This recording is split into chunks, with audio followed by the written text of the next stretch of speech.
Hey, welcome in.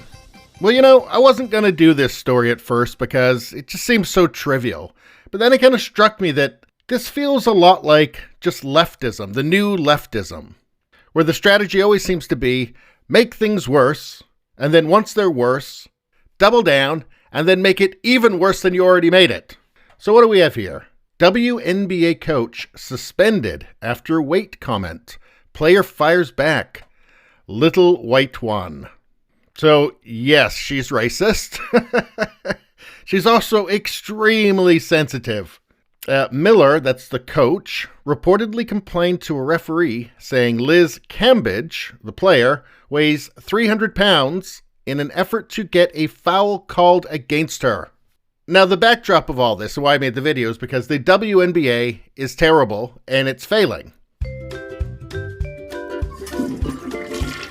The WNBA only exists because it's underwritten by the NBA, because it's subsidized by the NBA. Every player in the WNBA is lucky to have a job. And why is that? Because nobody likes the WNBA. And at least some players aren't giving fans a reason to like them. They're giving the people who are staying away from it more reason to stay away from it. Anyway, so what happened? The coach of the Connecticut Sun, I know, I've never heard of them either, reportedly complained to a referee saying CAMBAGE weighs 300 pounds in an effort to get a foul called against her. CAMBAGE, whose actual weight is 235 pounds, was offended by the comment. Yeah, she's only 235 pounds. But anyway, she was offended. She was offended by that, and so therefore she can just say whatever the hell she wants. Let's see, she was the number 2 pick in the 2011 WNBA draft. And again, don't feel bad. I didn't know it either, and neither did anybody else. Said that she overheard Miller say something along the lines of, "Come on, she's 300 pounds." See, in a men's game, this would be nothing, right? And you'd be mocked for making a fuss about that.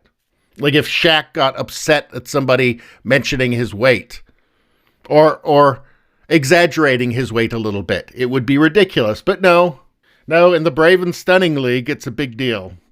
Let's see. In response to the harsh remarks by Miller, CAMBAGE fired back with a post on social media. She said she's very proud of being a big bitch.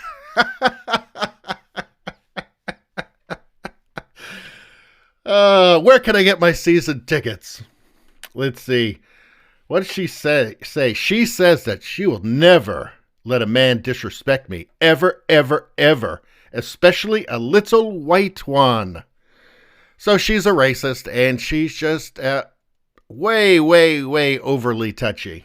And she may be just as good as any man, but she's certainly more sensitive than one, isn't she? So what happened? The coach said, "I made an inappropriate and offensive comment in reference to Liz CAMBAGE's height and weight. I regret what I said in the heat of the moment and want to sincerely apologize to Liz and the entire Aces organization." He added, "I understand the gravity of my words and have learned from this." Which, again, if it were in the NBA and you complained about that, you'd be laughed out of the building. Let's see, he was suspended for 1 game and was issued a $10,000 fine. He will miss the Sun game against the Seattle Storm on Tuesday. And again, don't feel bad. I've never heard of them either. So he gets punished, she gets nothing, which is always the story. So I guess the WNBA doesn't care about little white men watching their sport. Again, they shouldn't be concerned because they weren't anyway, and they're never going to, along with everybody else. That's the problem for the WNBA. They're not popular and nobody likes them.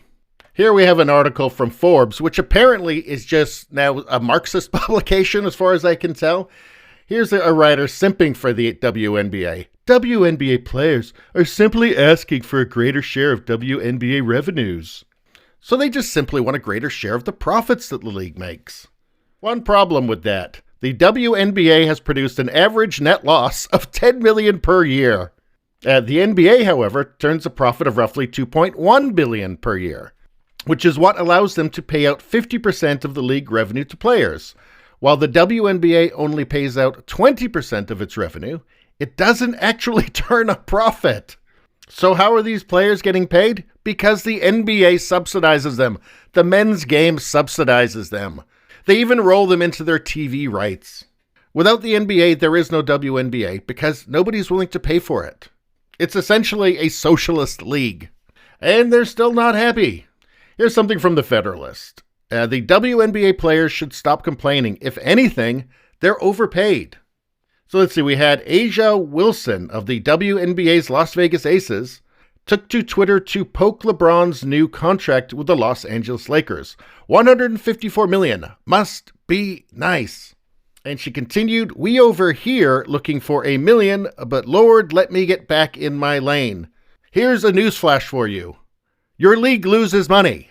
The NBA makes money. LeBron James generates an enormous amount of revenue for the NBA. You don't do that. But again, it's infused with this leftism and actually Marxism. I mean, this is basically equity that is around everywhere now. Equity, equity, equity. So equity would mean that she would make the same as LeBron James. I mean, of course, LeBron James would be making nothing, and so would you, because that's how socialism works. But you'd at least be getting the same. But this, the equity argument too, I mean, if she should make the same as LeBron just because, right? If you just completely ignore economics, just because she plays basketball too, well, why should she have a job? I mean, shouldn't anybody just be able to play in the WNBA? I mean, is it fair that just anybody else just can't take her job? Because obviously skill, ability to generate revenue, none of these things matter. It's just that person has more and I want that. But again, this is the new leftism where nobody thinks about anything, let alone economics. It's just gimme, gimme, gimme, more. I want what that person has. And I have to say, this sort of thing, it's not going to make them more popular. It's going to make them look stupid and narcissistic. And they're just not doing themselves any favors here. I mean, look at this. This is from July 29th, 2020. And Andre Iguodala complimented a WNBA player. He said, number 23 from the Mystics is nice.